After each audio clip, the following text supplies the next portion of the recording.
Hello friends, welcome back to series of lecture. This is the seventh lecture of the series of Indian Evidence Act. So in the previous lecture we had seen section 5, 165 proviso 1, 136, 104, and we had also talked about the admissibility of fact and admissibility of evidences. 104 is about the burden of proof and 136 is talks about the proceedings in the court. 165 proviso 1 gives the guideline and section 5 is a declaratory provision. So the section 5 declares the evidence may be given of only fact which is fact in issue or relevant fact and of no others. That is declared by the section 5. There I told you that the party is having the discretion to give evidence. Then we had also seen the section 25, then 26. Then we had also discussed 121 to 131 in which even the facts are relevant. And since they are the specific provision and section 5 is general provision, so the specific provisions puts the restriction upon general provision, so you cannot give the evidence of those.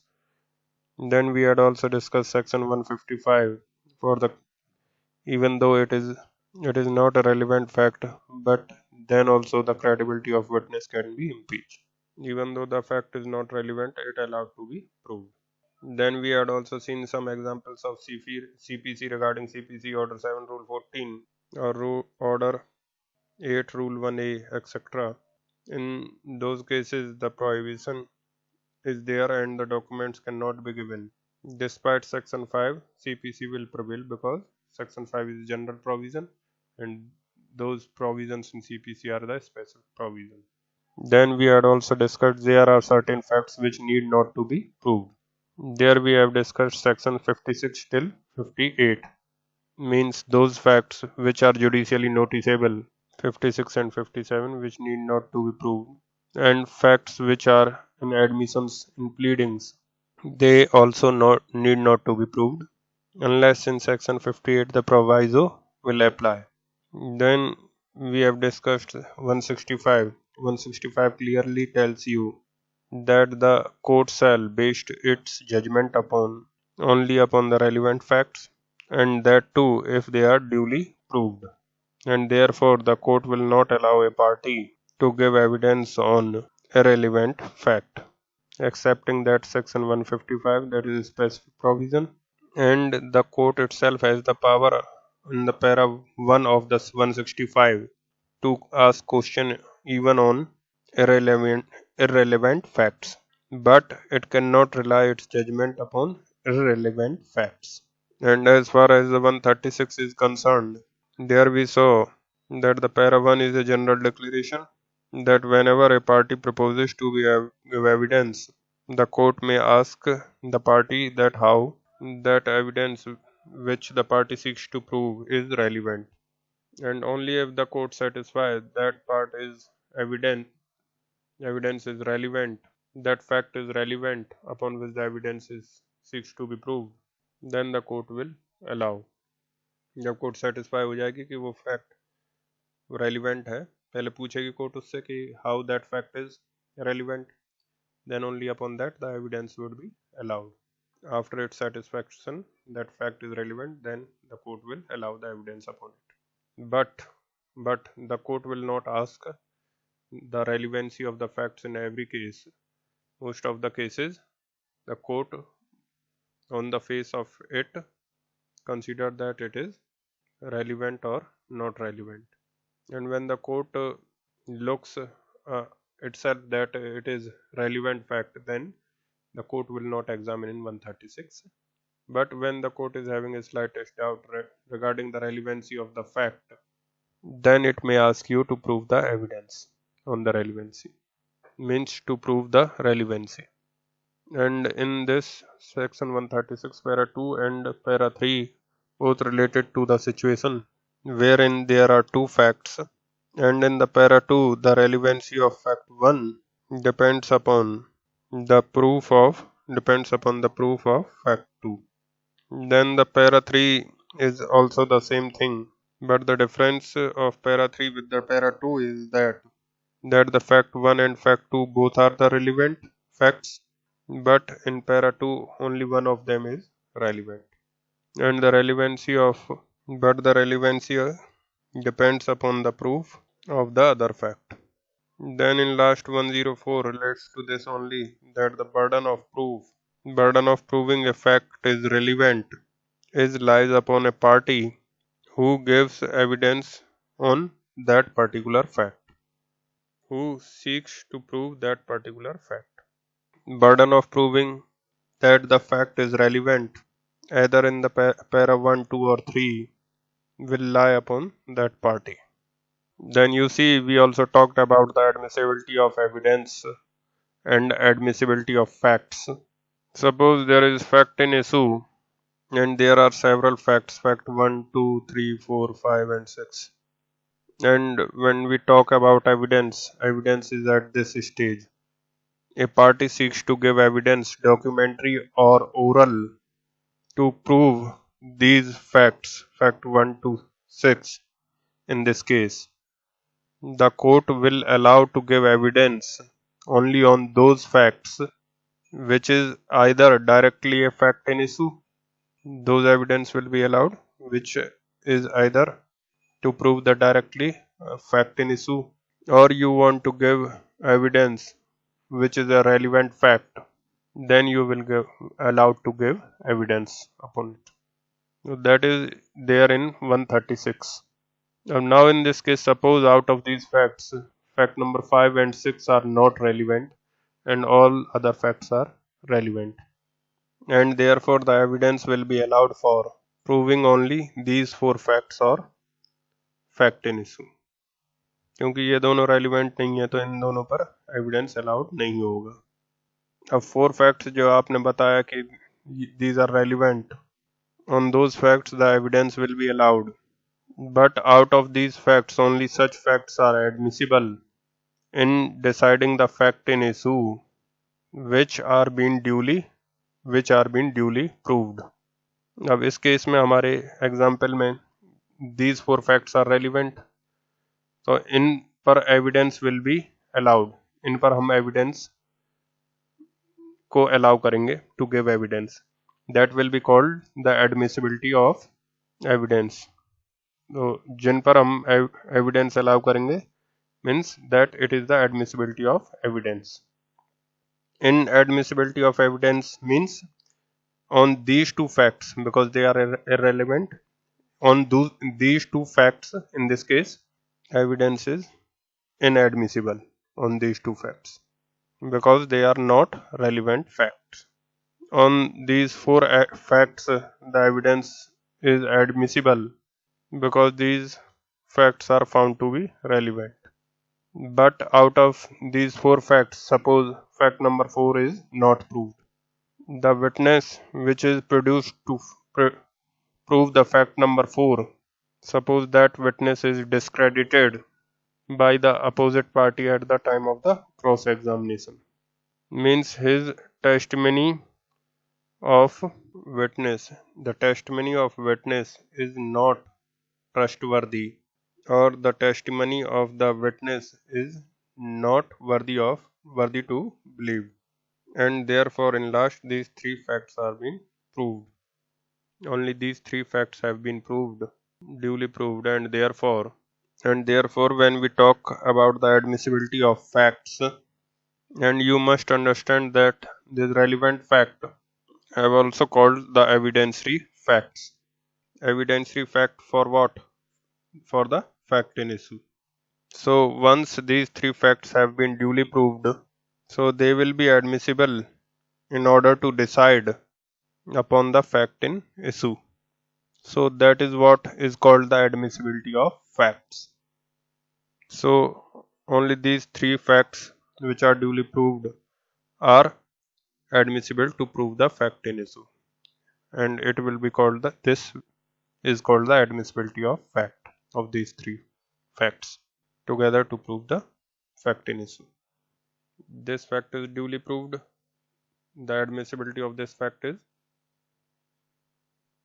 for proving fact in issue. This fact would be admissible to prove fact in issue. Then this is also duly proved. This is also admissible to prove fact in issue. It is duly proved. Third one, it is also admissibility. So that is called the admissibility of fact. In facts की admissibility है to prove the fact in issue. So first fact in issue, then evidentiary facts, or you will call them relevant facts, or you can call them circumstantial evidences, or you can call them facta probancia or facta probans. Now these facts, all these facts, ये सारे facts इसको prove करने के लिए इस्तेमाल होंगे कि नहीं? These facts will be used to prove or to decide the fact in issue or not. That is what is called the admissibility of facts. Or you can say the admissibility of relevant facts, or you can say the admissibility of evidentiary facts, or admissibility of circumstantial evidences. And that depends whether these facts are relevant and duly proved. And if they are relevant and duly proved, then they are admissible to prove this fact in issue. And in order to prove these facts, these relevant or evidentiary facts, in order to prove these facts, you talk about the admissibility of oral or documentary evidences. The court will allow the oral or documentary evidences to be proved only when the fact upon which the evidence is given, that fact is found to be a relevant fact. So this much we have discussed yesterday or in the previous lecture. Now next thing we have to discuss is reliability of evidences and reliability of facts. Reliability of evidences and reliability of facts. So what do you mean by reliability? Reliability means credibility, dependability, trustworthiness, trustworthy. So something reliable means what? Something credible, something trustworthy, something dependable. And when you say reliability of evidence, then what does it mean? Reliability of evidence means credibility of evidence. Reliability of facts means credibility of facts. Suppose this is the fact in issue and this is the relevant fact, and this is the relevant fact will be used to prove the fact in issue. This relevant fact will be used to prove the fact in issue. But this relevant fact is also has to be proved. And in order to prove the relevant fact, you have to give some documentary evidence or you have to give oral evidence. There will be some witness to give the testimony or there is some document to be produced. So you will give documentary or oral evidence.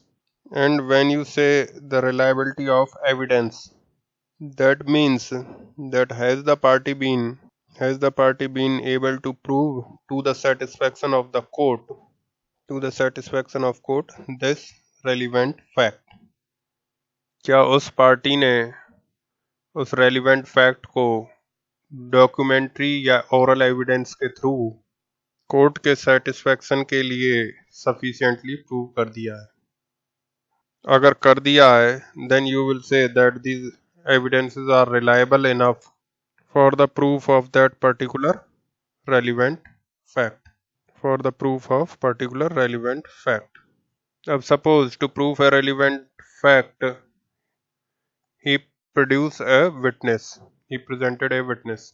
For example, of Santosh Singh case, in order to prove the fact that when the police officer asked him how this fracture has been caused, and he said that it was caused by an accident 3 days before. Now you want to prove this fact. Now first of all, how this fact is relevant? It is the conduct of the accused in telling a lie to the police officer. He is trying to hide the fact. That conduct is relevant under Section 8 of the Indian Evidence Act, and therefore that fact is relevant. Now, for proving that fact, what evidence will be produced? For proving that fact, you will produce some documentary evidences and the oral evidences if you have. So, in this case, the documentary evidences are the examination of injury by the doctor, the report that the doctor had given that the injury is 3 days old injury or fresh injury, that document. But how will you prove the statement? The police officer is the witness to the statement. Police officer ने सुना था कि वो कह रहा है कि ये तो 3 दिन पुराना इंजरी है, और इस केस में जो डॉक्टर का रिपोर्ट था वो it is of fresh injury. So वो डॉक्यूमेंट प्रोड्यूस करा गया कोर्ट में.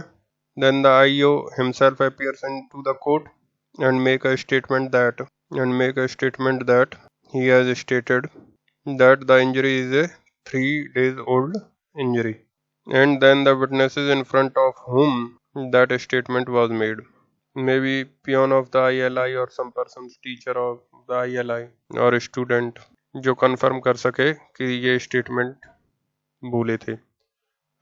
He will appear and the IO will appear to corroborate the facts that he has stated so and so. And when the investigating officer appears, he makes the statement to the court on oath, because he is also witness.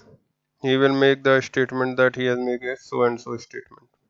Then the other person also appears into the court, and peon or someone, whoever in front of whom the statement was made, appear into the court and make the statement that yes, he has made the so and so statement.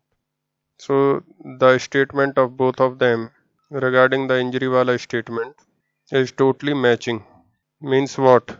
Means the statement of IO, the testimony of the investigating officer regarding the statement made by the Santosh Singh, and other person's testimony regarding that statement, they are perfect match between each other. क्योंकि दोनों को आमने सामने तो खड़ा करके statement नहीं लिया जाएगा. पहले एक का एग्जामिनेशन होगा, फिर दूसरे का होगा, और जब एग्जामिनेशन होगा उनका तो क्रॉस एग्जामिनेशन भी होगा डिफेंस के द्वारा. And after that the final statement will be recorded, and it is found that both the statements are of perfect match. Means what? These two persons' testimony regarding the statement made by the Santosh Singh are corroborating each other. So that becomes a very strong proof. And then the doctor's proof. The court has the power to rely the document itself or to call the doctor into the court and examine the doctor himself and allow the opposite party to examine the doctor, that on the basis of which thing you say that it is a fresh injury. So after seeing all these things, the court may come to the conclusion that the statement made by the Santosh Singh are sufficiently proved by the witnesses, and the injury being fresh has also been sufficiently proved by the doctor through his documentary submissions plus of the oral testimony, and therefore the court will consider this document and oral evidence be credible and reliable to prove the conduct of Santosh Singh.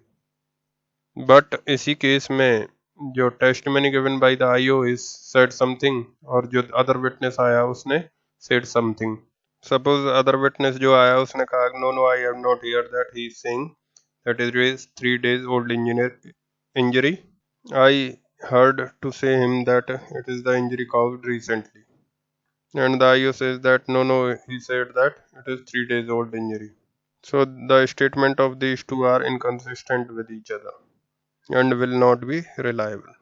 और वैसे cases में इस relevant fact को sufficiently proved नहीं माना जाएगा. Means the evidences proved are not reliable. And when the evidences produced are not reliable, this relevant fact is not sufficiently proved or proved to the satisfaction of court. It is not sufficiently proved means it is not duly proved, 165 proviso 1, and it cannot be taken into the consideration for deciding the case. So the evidences which are produced documentary or oral, if they are sufficiently proved to the satisfaction of the court, then you will say it is reliable. Now how will the court would say that it is sufficiently proved or not? Is there any guideline given in the Indian Evidence Act? So you must appreciate regarding the reliability, there is no guideline laid down in the Evidence Act. Regarding the admissibility etc it is fine, लेकिन उस evidence पे आप depend करोगे कि नहीं, fact को proved मानोगे या नहीं, या डिसप्रूव मानोगे कि नहीं, उसमें एविडेंस एक्ट में ऐसा कोई रिजिड प्रिंसिपल नहीं है. It is always a matter of judicial prudence. It is always a matter of judicial prudence. And that is where the Evidence Act leaves you alone. It tells you everything, what is relevant, what is not relevant. It will tell you how to take the evidences, how to examine, how to re-examine, everything. But when it comes to deciding whether the fact is sufficiently proved or not, whether the evidences are reliable or not, or whether the facts together go on to prove the fact in issue or not, at that stage the Evidence Act does not play any role. वहाँ पर आपका judicial discretion है. That is the problem. If you exercise the judicial discretion properly by proper thinking of judicial mind, then it is fine. But if you do not have, then again the problem that the court will pass a wrong decision. So there is no guideline given in the Evidence Act. So whatever has to be done in this regard has to be done by the judge by applying his own judicial mind. So write down, reliability of evidence means the trustworthiness of evidence which has been proved. Reliability of evidence means the trustworthiness of evidence which has been proved. Reliability is a stage after admissibility of evidence, that is, once it is proved that the fact is a relevant fact, and evidence on that fact has been declared admissible, then thereafter the party concerned will prove his evidences to prove the fact. It is after proving of these evidences that the court will consider as to the proof of the evidences is sufficient enough to prove the fact concerned, duly or not, and evidence on that fact has been declared admissible, then thereafter the party concerned will prove his evidences to prove the fact. It is after the proving of these evidences that the court will consider as to the proof of the evidence is sufficient enough to prove the fact concerned, duly or not, means that fact is duly proved or not. If no, then it will be considered, if that fact is not duly proved, then it will be considered that the evidences are not reliable and hence the said fact is not duly proved. So ये तो हो गया आपका evidence की reliability के लिए. मतलब एक फैक्ट है और एक फैक्ट इन इशू है. एक केस में एक से ज़्यादा फैक्ट इन इशू हो सकते हैं. तो let's take example of only one fact in issue in a case. अब इस फैक्ट इन इशू को प्रूव करने के लिए आप कई सारे फैक्ट्स प्रूव करना चाहते हो. And in order to prove this relevant fact, you laid evidences, and the court found later on. When we laid evidences later on, the court found that on this fact, this is relevant fact, and on this fact, the evidences which are laid, it include the examination, cross-examination, etc., or documentary statement, documents. So it is not sufficiently proved. Means what? It is not duly proved. Suppose this fact is sufficiently proved. Means what? Duly proved. This also sufficiently proved, duly proved. So in this case you will say that the evidences are not reliable, and in this case the evidences are reliable. Why reliable? Because these facts are relevant. तो ये सारे facts relevant हैं, इस वजह से evidence admissible होगा। Relevant facts पर evidence allow होता है।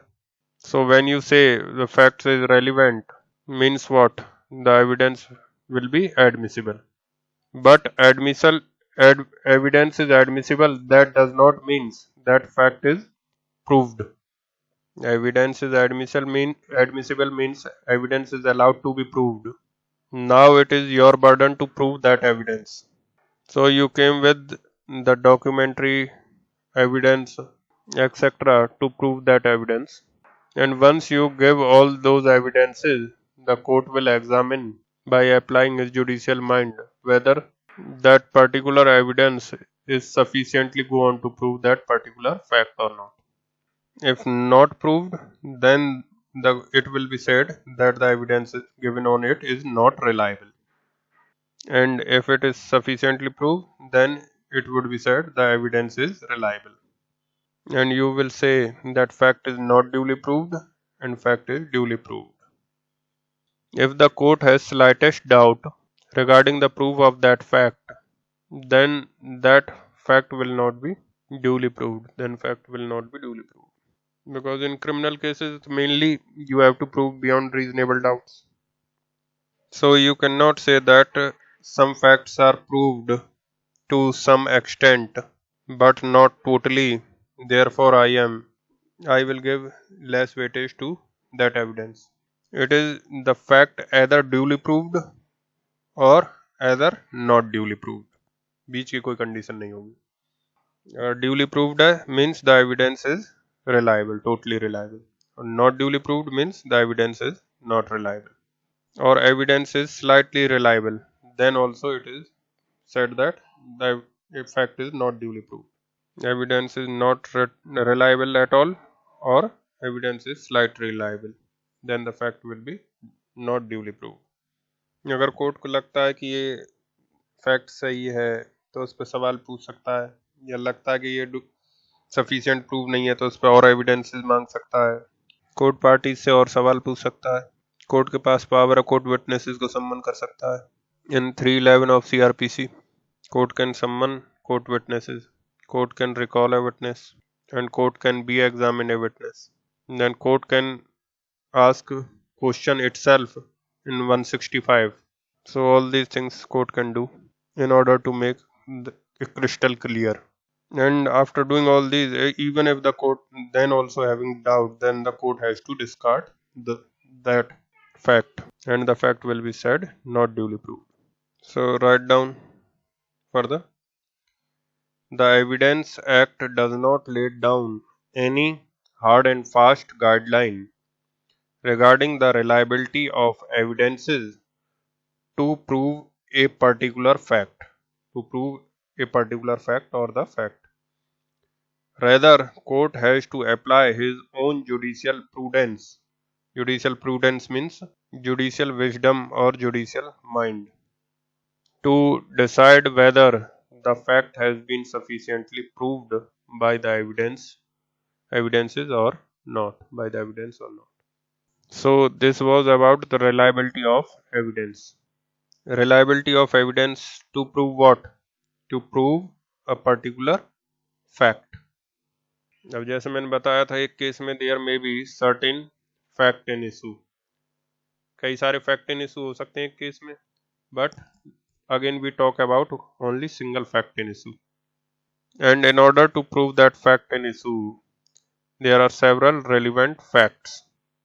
एक fact in issue को prove करने के लिए बहुत सारे relevant facts हो सकते हैं. First of all, एक केस में कई सारे fact in issue हो सकते हैं. अब एक fact in issue को prove करने के लिए कई सारे relevant fact हो सकते हैं.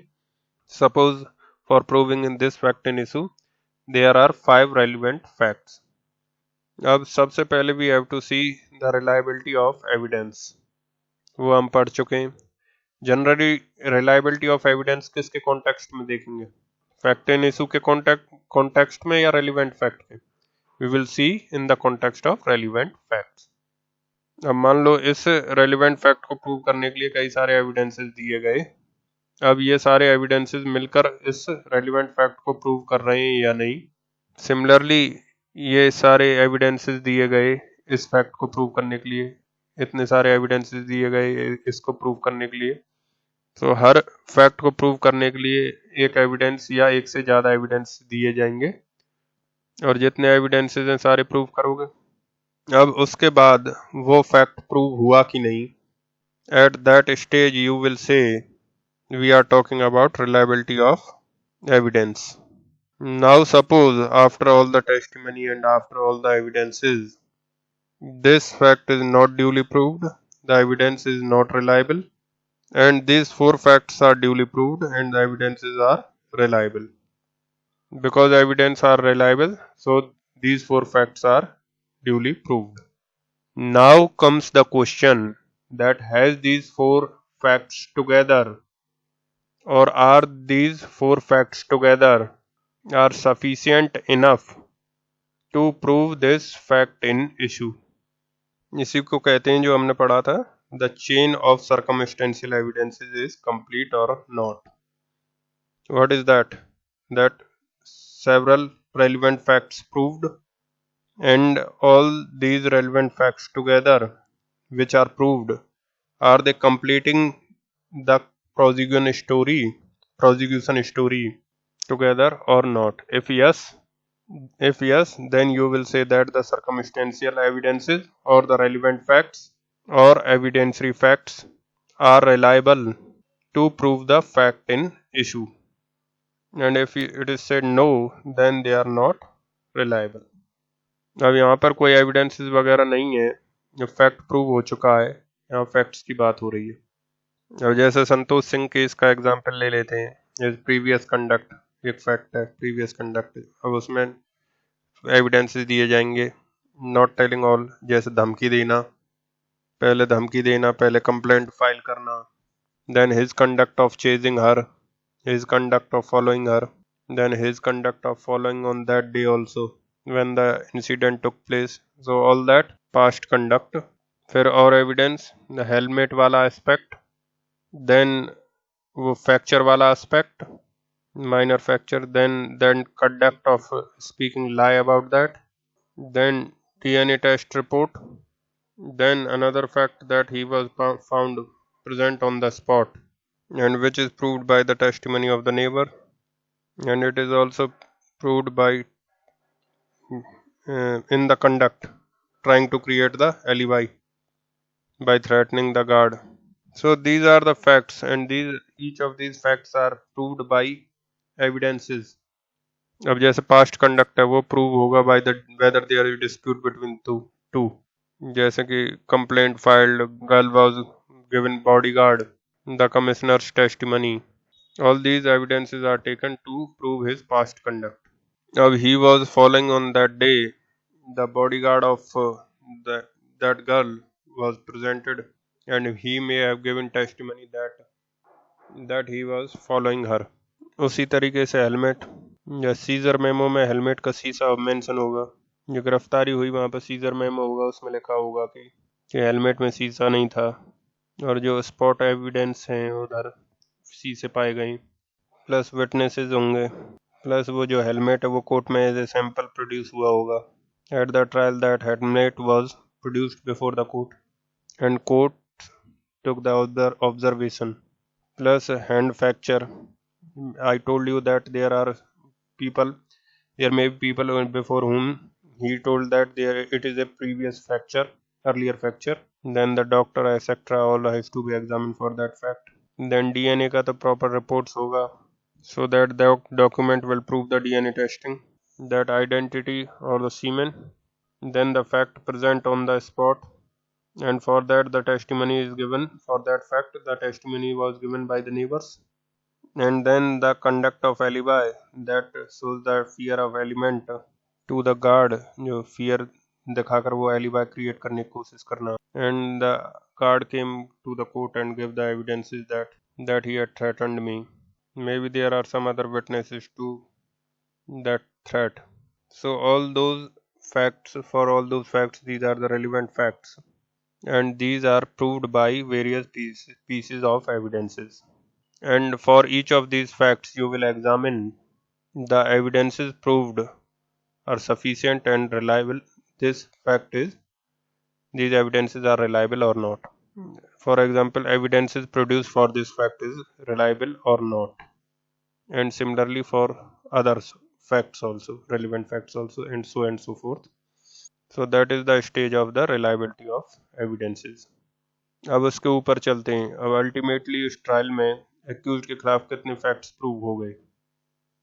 अब मान लो इसमें 4 फैक्ट प्रूव हो गए 5 में से. एक्यूज के खिलाफ these are the facts which are duly proved. Now the question arose, are these facts which are duly proved is sufficient enough to establish the prosecution story? Because whenever the case starts, the prosecution will always opens the case by stating a story. Prosecution शुरू में story बताएगा. So these are the facts which are established. अब prosecution हर case में story बताएगा शुरुआत में. अब जैसे संतोष सिंह केस में prosecution ने story बताया जैसे कि he used to come to the faculty whereas he is not having any purpose to be there. He used to follow her. There were several disputes in the past, and on the date of the incident, in order to take revenge from her, because of her complaints, etc., the accused followed her, went up to her house. She went to the house, and because she wanted to take the rest, she removed the bodyguard, she removed the servants, etc., and she closed the door from inside and go on to sleep. And in the meantime, the accused Santosh Singh reached there, and somehow he managed to get into the house. And there he committed the rape as well as murder and left. So prosecution story में इतना ही होगा, उसमें evidences नहीं होंगे. अब the court, after examining all the evidences, the court has to see whether the evidences, the facts which are proved by the evidences duly proved are such. If related, will that complete the chain of circumstantial evidences? Will that complete the prosecution story? Prosecution is saying that he has chasing her. So did he chased her? Was there any evidence? In this case में the bodyguard that established one fact of prosecution, that he has followed her. Then the fact that he was present on the spot, the evidence of neighbor prove that he was present. The testimony of the neighbor would prove that he was present, that at the 3 o'clock he was present in that locality, and the date which the murder was caused. Then that was prove other point. उसी प्रकार से बहुत सारे points हैं, उनको अगर आप जोड़ोगे, that will complete the circumstantial evidences. जिस तरीके से मोती को जोड़ जोड़ कर माला बनाते हैं, उसी तरीके से कई सारे फैक्ट्स को जोड़कर अगर वो कंप्लीट हो जाती है. Then similarly, what is the evidence that he went inside the house or he was present inside the house? अब बाहर तक आया था, that is one thing. अब अंदर आया था कि नहीं, it was proved by the helmet piece, जो वाइजर के पीस थे, number 1. And then other that he is having the injury mark, and that injury mark will occur if you are having fight with someone or struggle. And the thing that the pieces of visor is having in the morning, he is having the visor, and in the evening he is not having the visor. That create a logic. And then the DNA test, most important, क्योंकि अगर इससे ये भी prove हो जाए कि visor के टुकड़े के अंदर दैट ही वाज प्रेजेंट. अब ये प्रूव कैसे होगा कि whether he has committed murder prove हो गया, whether he has committed rape और not, that would be proved by semen. It would be proved by that the semen sample was found in the private part of the girl and in the undergarment of the girl. Because and also taking the samples of the undergarments of his accused Santosh Singh, because he not yet changed his undergarments when he was arrested, or not changed his clothes, and therefore the semen was found in his undergarments. and when the sample was done, it was a perfect match. So either it was a voluntary sexual intercourse because she was friend of his, which is not the case, or it is a case of involuntary sexual intercourse. Even there is no injury on the private part of the girls, still there can be a case of forced or submitted sexual kind of intercourse by causing fear to her, and have sexual intercourse with her. So sexual intercourse was done, that is proved. Then after that the murder was committed. So he has done the sexual intercourse and someone else came to murder her. That seems too illogical. And therefore it was him only who that murder of the victim. Plus his conduct of telling lie why he is trying to create the false alibi at the time to entry into the college at 6 o'clock and tries to entry of different time. Why he has said that it is old injury and not the fresh one. Why he has said that the helmet was fouled in accident visor. So all that complete the chain of circumstantial evidences and therefore all the facts which are proved are sufficiently reliable. अब मान लो इस case से हम DNA test को हटा देते हैं और हेलमेट पीस ऑफ वाइजर को हटा देते हैं. अब मान लो उसके गिरफ्तार होने पर उसके हेलमेट में वाइजर पाया गया and that was not a new visor. ऐसा नहीं है कि बाहर से लगवा कर आया, हेलमेट पे कोई निशान भी नहीं पाएगा. तो इस केस में क्या all these facts are going to prove together go on to prove the fact in issue. DNA test भी नहीं है और हेलमेट वाइजर भी नहीं है. अब उसका पीछा करना, उस एरिया में पाए जाना और या फिर झूठ बोलना, तो झूठ तो बोलेगा ही, वो तो हट ही जाएगा कि भाई वाइजर है कि नहीं, तो वो फैक्ट तो ऑटोमेटिकली डिलीट हो जाएंगे. सो बाकी के जी भाई जबरदस्ती करना कि force entry in the college, so they all are not sufficient to prove. Chasing वगैरह के लिए because he is often used to chase her, उस दिन भी किया, but the fact that he went inside is not proved. या फिर ऐसा होता है कि भाई he is having the medical reports, या दोपहर में उसका बाद में फ्रैक्चर वगैरह हुआ, वाइजर एक्सीडेंट प्रूफ हो जाता है और उसके लिए आई विटनेस हैं उसके एक्सीडेंट वगैरह के लिए या CCTV camera. So then the circumstantial evidence chain is not completed and he will not be convicted. But in this case, these circumstantial evidences and these facts should by all reasonable thoughts sufficiently aims or prove that the Santosh Singh is guilty. लेकिन अगर court को थोड़ा सा भी doubt हो गया ना कि नहीं, if he was convicted then it would be unjust, then the court will never convict.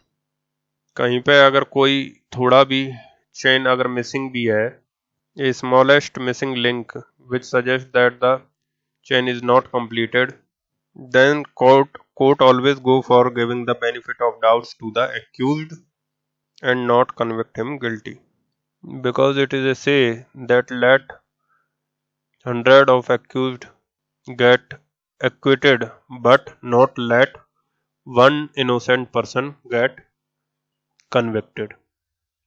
और क्रिमिनल मैटर्स में बर्डन ऑफ प्रूफ ज़्यादा स्ट्रिक्ट होगा with comparison to civil matters. अब जैसे इस एग्जाम्पल में the fact that you have killed, it is not having in this a direct evidence. So in this there are some certain surrounding circumstances as to prove, and these surrounding circumstances inevitably should point that the guilt of the accused, and that is where you would say that the burden of proof would be strict and it should be proved beyond reasonable doubts. जबकि civil matters में थोड़ा सा relaxation होता है, and in civil matters they use the word preponderance of probability. मतलब इतने facts पर this was possible on the same facts this was possible और probable, then the court will see which was more probable possible. If this was more probable, the court will consider this fact to be proved. Hence it is called the preponderance of probability. अब इसी context में आप कहते हो कि these facts together are they reliable enough? Are they sufficiently reliable enough to convict the accused? If yes, then the accused will be convicted. But if it is slight gap in the chain of circumstances, if there is slight gap in the facts, the prosecution story, there is a breakage in the prosecution story, and court is not in the full confidence of that the accused be convicted because of any doubt, then the accused will not be convicted. So write down, once all the relevant facts have been proved, the court will examine whether together all these relevant facts go on to prove the fact in issue beyond reasonable doubt or not. If yes, then the court will convict the accused, but if it finds that the chain of circumstantial evidence is not completed and there is some fact missing in chain, then it will be said that the facts proved together are not reliable to prove the case, and therefore the accused may be acquitted. This is called reliability of facts, or reliability of circumstantial evidences, or reliability of evidentiary facts. So that's it for this topic and for this lecture. In next lecture we would start with the cardinal principles of law of evidence. Thank you for watching this lecture.